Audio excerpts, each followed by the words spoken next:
الشريف. أفلح من رفع صوته بالصلاة على محمد وآل محمد. اللهم صل على محمد وآل محمد. أعوذ بالله من الشيطان الرجيم. بسم الله الرحمن الرحيم. والحمد لله رب العالمين، وصلى الله على محمد وآله الطاهرين. اللهم صل على محمد وآل محمد. واللعنة الدائمة على أعدائهم أجمعين. صلى الله عليك يا أبا عبد الله.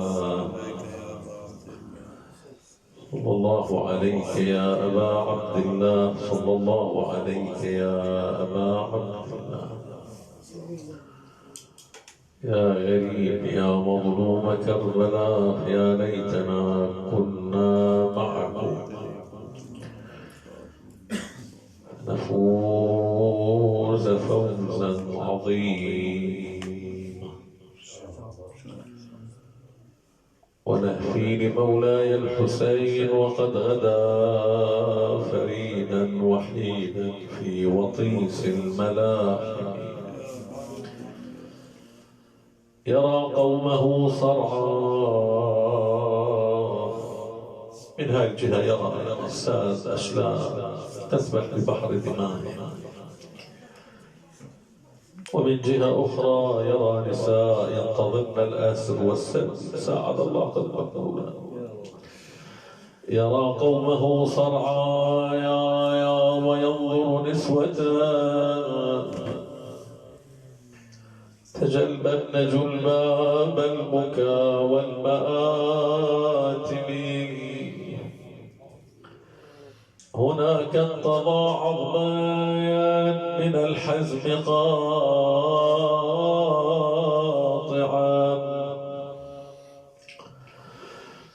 وتلك خطوب لم تدع حزم حازم. أبوه علي أثبت الناس في اللقاء، وأشجع ممن جاء من صلب آدم. يكر عليهم مثل ما كر حيدر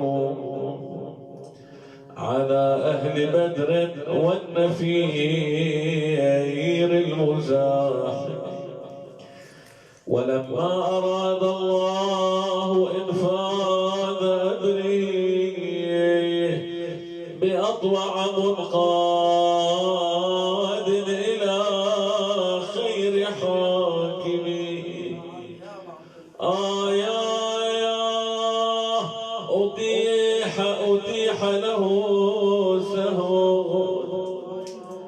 أتيح له سهم وتبوأ نحره. يتبوأ نحري ليته وغلايا صبي.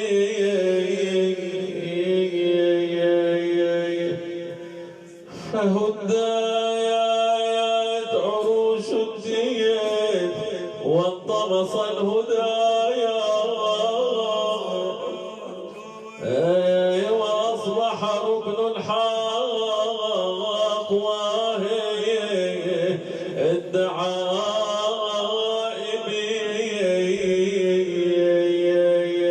وأعظم خطب لا تقوم لحمله متون جبال راسيات عظائم.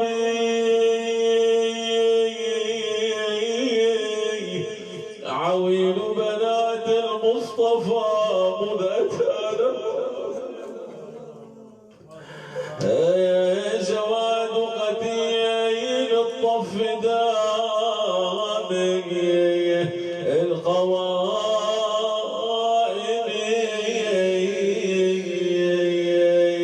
يا جواد الحسين أين حسين أين من كان لي عمادا ظلالا أين حامي حماي عقد جمالي من تسننت في ذراه الكمالا ولي مهر حسين وين حسين قل لي اشوفك جيتني تصهل بذلي انا عقب حسين قل لي وين اولي وين اولي ايش مالك روعت قلبي يا مقدار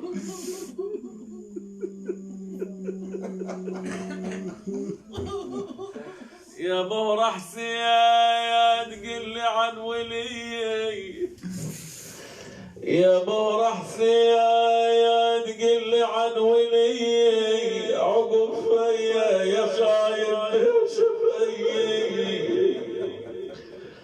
ولكم مصوايا بقل بقلب خيي بقلب خيي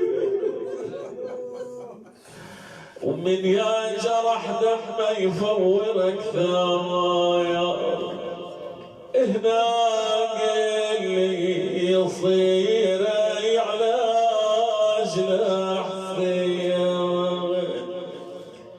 أفد قلبي والشيد جاي يرحي القلب زين وانا قيب فوق جرح خيب دمعة العين إنا لله وإنا إليه راجعون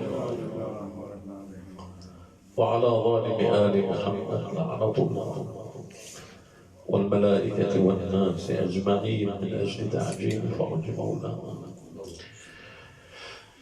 وصاحب زماننا ولحفظ الوجود الشريف الحمر رفع الصلاة على محمد وآل محمد. اللهم صل على محمد وآل محمد.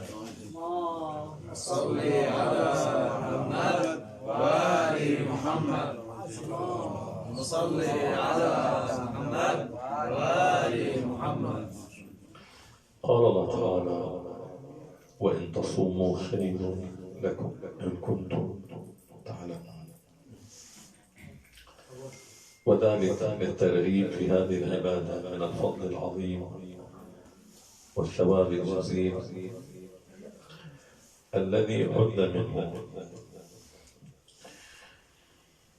الجزاء الإلهي يعني الله عز وجل هو الذي يجازي على الصوم عن النبي الأعظم صلى الله عليه وآله قال الله تبارك وتعالى كل عمل ابن آدم هو له غير الصيام هو لي وأنا أجزي به. يعني مرة ملك مثلا هو اللي يجازي هو الذي يثيبه سجل هذا الثواب. ملائكة هي بتحدد مثلا قديش انت لك اجر قديش لك ثواب. الله عز وجل يقول انا اجزي به. الفرق مع ملك مثلا يسجل فرق مثلا الامام مثلا سلام الله عليه واللي يثيب فرق او ملك يثيب. بعضهم مثلا كان يقرأ العزاء ورأى هذا الخطيب في المنبر في عالم الرؤيا هذا الخطيب وشفت مثل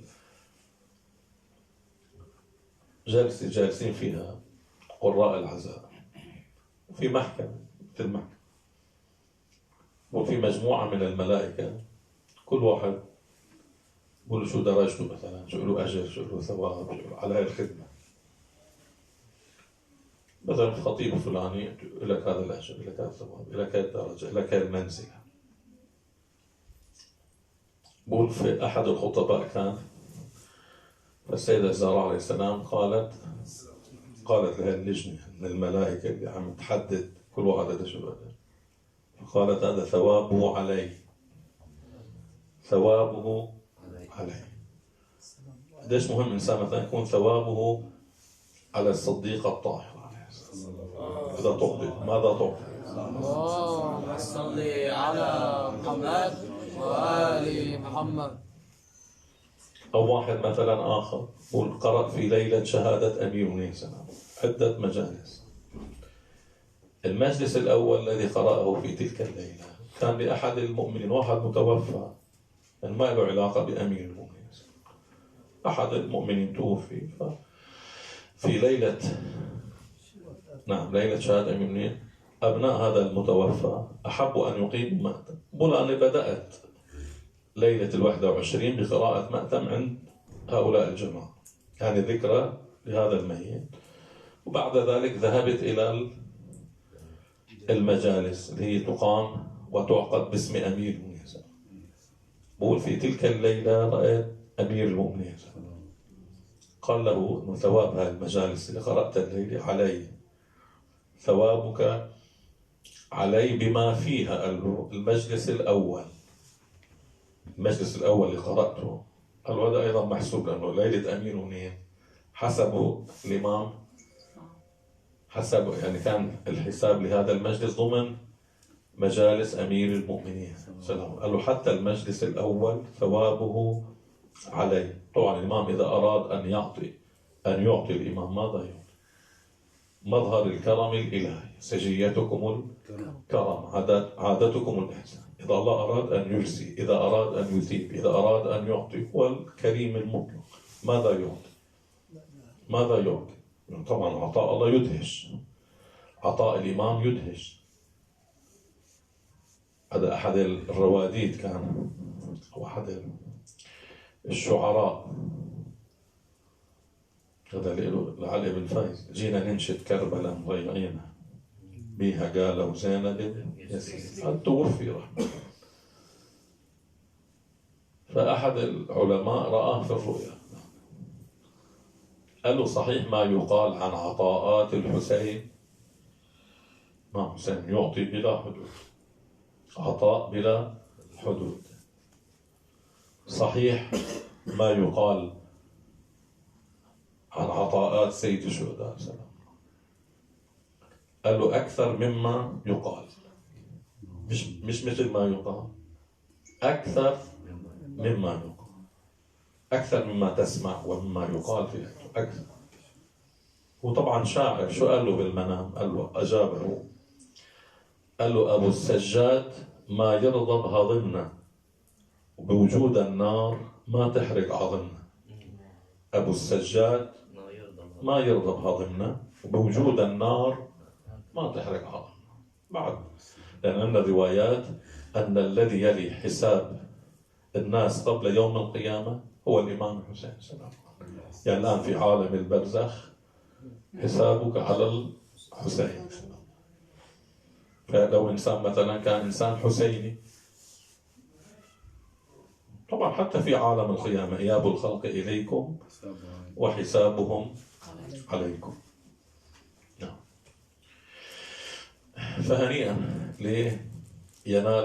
ليكون ثوابه على الله، أو ثوابه على الحسين، أو ثوابه على أمير المؤمنين، أو ثوابه على الصديقة الطاهرة، أو ثوابه على المولى صاحب الأمر.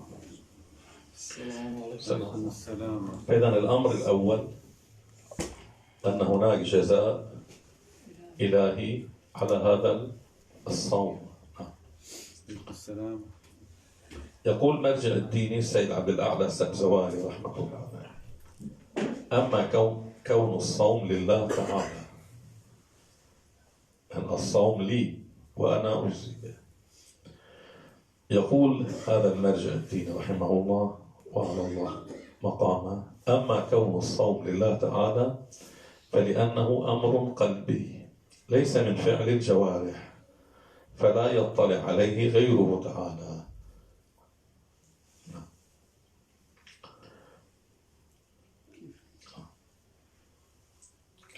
فيكون الخلوص فيه أكثر من سائر العبادات. وأما قوله وأنا أجزي به فهو كناية عن كمال الجزاء وعدم حصر له وعدم اطلاع أحد عليه. قلنا ثواب لا يعلمه، قلنا ثواب بغيره لا حصر له، يعني عطاء بلا حدود. ويقول الشيخ الطريحي في مجمع البحرين: وقد كثر الكلام في توجيهه. توجيه ماذا يعني؟ هذا الكلام الصوم لي وأنا أجزي به. وأحسن ما قيل فيه هو، ولقد كثر الكلام في توجيهه وأحسن ما قيل فيه هو إن جميع العبادات التي يتقرب بها إلى الله تعالى من صلاة وغيرها، قد عبد المشركون بها ما كانوا يتخذون من دون الله أندادا. ولم يسمع أن طائفة من طوائف المشركين وأرباب النحل في الأزمنة المتقدمة عبدت إلها بالصوم ولا تقربت إليه به. ولا عرف الصوم في العبادات إلا من الشرائع، فلذلك قال تعالى: الصوم لي ومن مخصوصاتي وأنا أجزي عليه، يعني بنفسي لا أكله إلى أحد غيري من ملك مقرب ولا غيره. ويكون قوله وأنا أجزي عليه بيانا لكثرة الثواب. يقول: وبخصوص صوم شهر رمضان فهو من مختصات هذه الأمة به دون سائر الأمم. طبعا سواء كلام أي أحد يحتاج إلى دليل طبعا لابد أن يكون من الرواية. نعم. بالنسبة لأرباب أنه هل بعض النحال مثلا، بعض الملل، بعض الأديان، هل عندهم صوم ما عندهم صوم؟ نعم. هل لهذا أو لا؟ يعني هذا الكلام أيضا يحتاج إلى دليل، وهل هو هذا السبب أو لا؟ فأيضا يحتاج إلى دليل. يعني دائما أي كلام إنسان ينبغي أن يقدمه لابد أن نعم يسنده إلى دليل. عن حفص بن غياث النخعي قال: سمعت أبا عبد الله عليه السلام يقول: إن شهر رمضان لم يفرض الله صيامه على أحد من الأمم قبلنا. طبعا فرض الصيام في غير شهر رمضان. كتب عليكم، كتب عليكم الصيام كما كتب على الذين من قبلكم.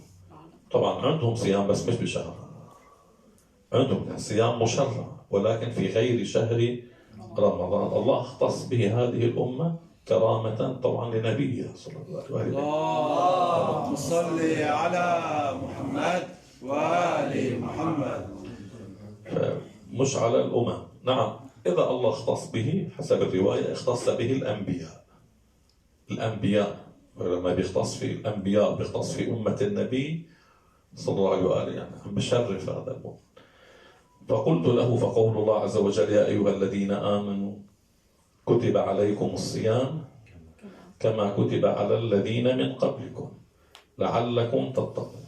قال عليه السلام: إنما فرض الله صيام شهر رمضان على الأنبياء دون الأمم، ففضل الله به هذه الأمة. قلنا كرامة ليش؟ إن أمة مين؟ أمة النبي الأعظم. وجعل صيامه فرضا على رسول الله صلى الله عليه وآله وعلى أمته. وفي دعاء الإمام السجاد سلام الله عليه ورد في وداع شهر رمضان: ثم آثرتنا به يعني لشهر رمضان على سائر الأمم، واصطفيتنا بفضله دون أهل الملل، فصمنا بأمرك نهارا وقمنا بعونك ليلا.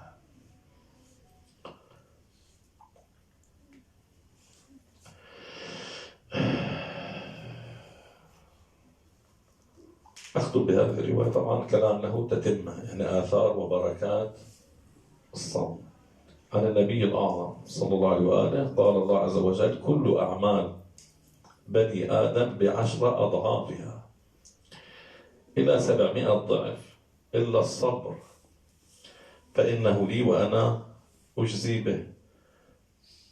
ثواب الصبر مخزون في علم الله عز وجل، والصبر الصوم. طبعا الصوم هذا الثواب، وهذا طبعا أن يصومه بشروطه، له شروطه بآدابه، يعني كل ما حقق هاي الشروط وهاي الآداب كل ما بيتحقق نعم الأجر والثواب. قديش بينقص؟ لذلك كم من صائم وحظه من صيامه الجوع والعطش. كل بيحصل عليه من الصيام الجوع والعطش. أكثر الناس ممكن جوع وعطش. وإذا الصوم قلت له أهداف، له غاية، لعلكم هل حصل هذه التقوى أو ما حصل. لذلك في هذا الشهر يعني في أعمال كثيرة. يعني هلا وأقول لك بدي بلش أقرأ قرآن مثلا، ولا دعاء الافتتاح، ولا كثير أمور. ولكن نرى أن النبي الأعظم صلى الله عليه وآله أشار إلى أهم عمل في هذا الشهر، وهو ماذا؟ أحسن الورع عن محارم الله. الإنسان ما يعصي الله، ما يتجرأ على الله. الورع، طبعا الورع عند روايات الورع عند الشبهات. أورع الناس، أورع مرة بيكون ورع مرة بيكون أورع. يعني الورع هو الذي يقف عند الحرام. الأورع عند الرواية أورع الناس من وقف عند الشبهات. مثلا مال، مرة مال حرام، إذا أنا ورع ما بقرب صوبه أصلا. مال مش حرام، مشتبهت في حلال أو حرام، إذا أنا أورع الناس ما بقرب عليه أصلا، ما بيعنيني أصلا. كل شيء في شبهة حرام ممكن يكون حرام، ببعد.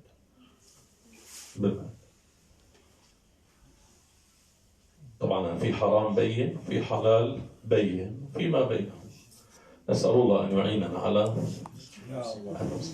فاسألوا ربكم أن يوفقكم فيه. طبعا مدى توفيقه للصيام وتلاوة كتابه، فإن الشقي من حرم غفران الله في هذا الشهر العظيم. نسأل الله أن لا نكون من الأشقياء.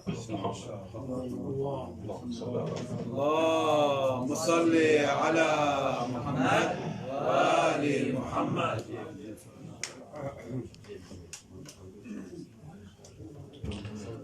أقول في هذا الشهر النبي صلى الله عليه وسلم يوصي خطبة. طبعا شهر رمضان من أهم الوصايا فيها. طبعا يبين النبي الأعظم الفرص اللي ينبغي أن نستفيدها في شهر رمضان. فرص مهمة جدا جدا. مهم إنسان يطالع خطبة النبي الأعظم صلى الله عليه وسلم جدا. من جملة توجيهات النبي الأعظم صلى الله عليه وسلم: واذكروا بجوعكم وعطشكم فيه.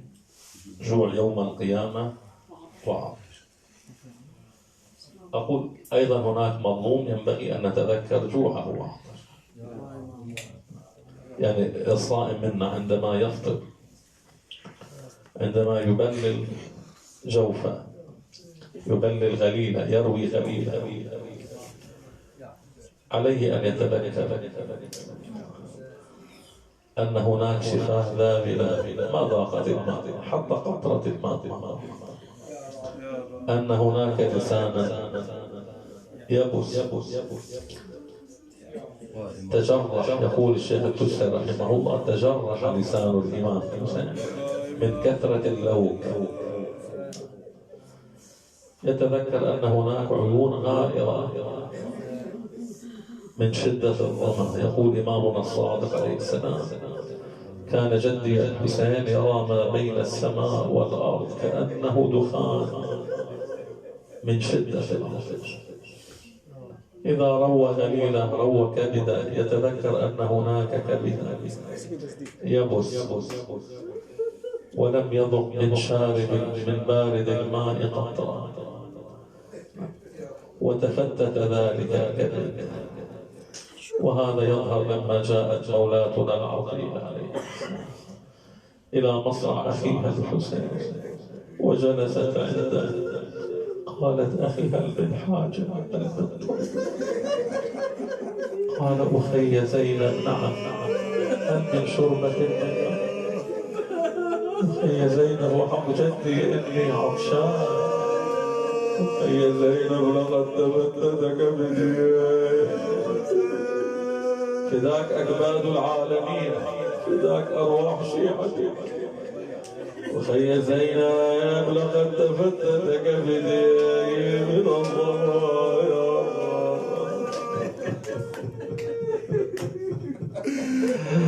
تصيح بصوتها يا حسين ويدك. يا خويا جاوب وصد لي بعنايا.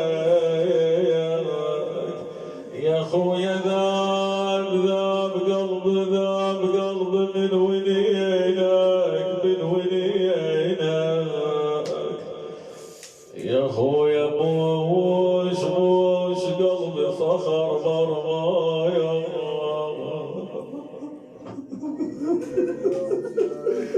يا زينب ناداها بضعيف الصوت يا اختي يا اختي. بوحك ياك شعب قلبي سكتي. يا نور العين خليني بوهجتي اعالجها ترى قلبي تمرمر. لا يا اختي انا يا بيس يا بسد العطش.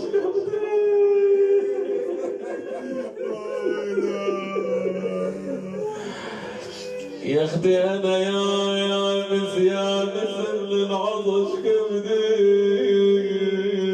يا اختي والتراب احرقت زدي والشمس احرقت خدي. دفيني بطرف ثوبك على الحرام.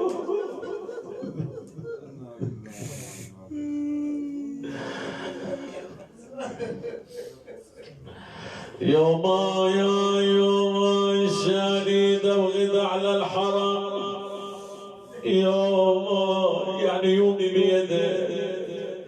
وناداها يا زينب قرب.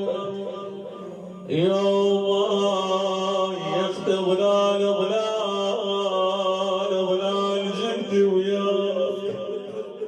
يوما تراني العطاش فتني وفتك بيا.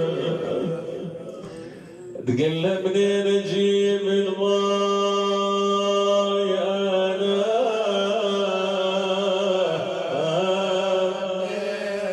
اجركم على الحوراء على العقيله الشرعيه تثيبكم. تقل منين اجيب الماي انا.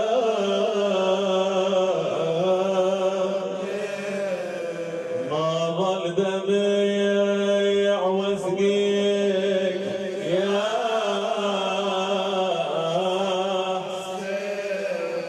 جفت يا خويا البكايا.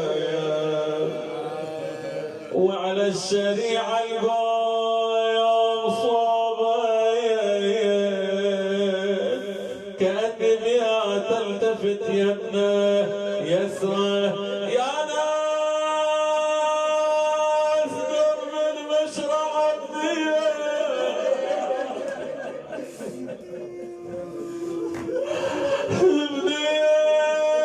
بديان انا عطشان خير يا ابو سلمى. انا معاني اجيب الماي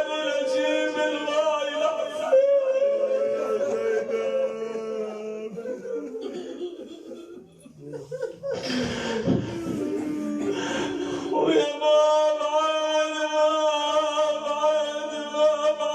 دمع وسقي.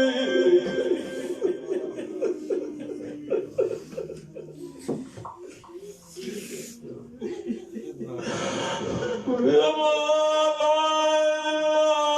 معاني دمع وسقيك. يا نور عين شميدي عليك. خويا خواتك خواياتك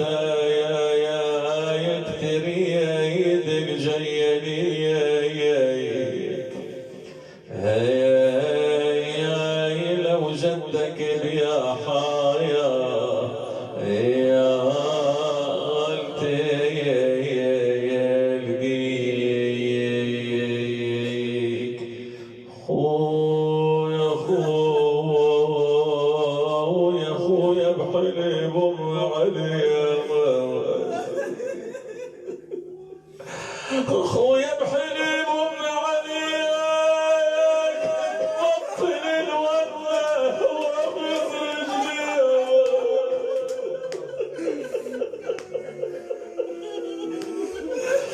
لو انت انفدى بالروح لابنيك واجيب انت واخويا وداويك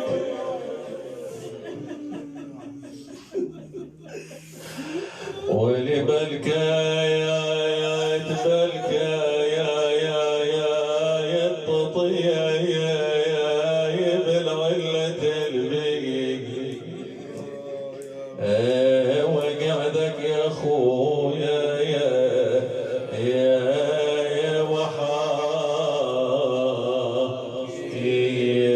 وحايك وعدد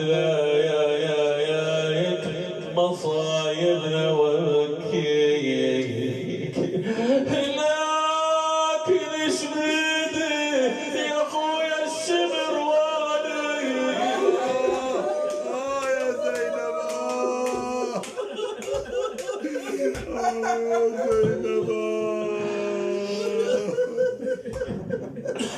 تحب حسين وتقلب لجرحه ولن الشمر يوقفها برمحه يقلها دقومه لو اذبح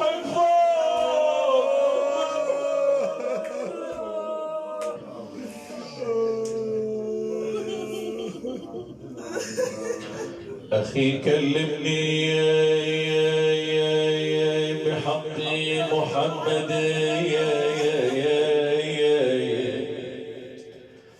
وهل في الشفاه الدام يا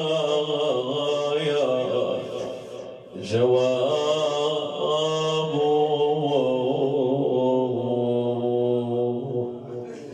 فيا ليت عدنا في مدينة جدنا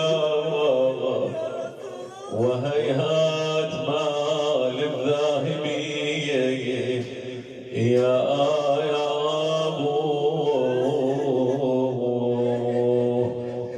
وزينب